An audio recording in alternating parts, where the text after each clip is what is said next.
అందుకే పెద్దవాళ్ళు ఒక మాట చెప్తారు, నీ జీవితం పండాలి అంటే నీకు పూజ వచ్చా రాదా వదిలి, నీకు వేదం తెలుసా తెలియదా వదిలిపెట్టేసేయి,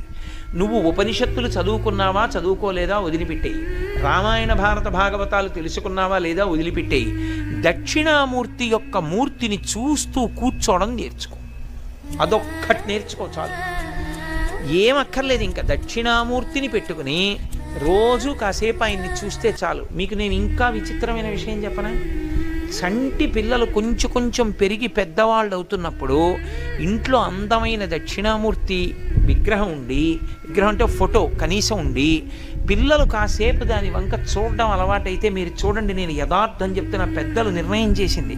వాళ్ళు కళ్ళు తిప్పి ఆడుకుంటూ ఆడుకుంటూ పాకడం కూర్చోవడం వచ్చినప్పుడు చూసినప్పుడు వాళ్ళు నిశ్చలంగా కాసేపు ఇలా దక్షిణామూర్తి వంకే చూస్తారు. పిల్లలు చిన్న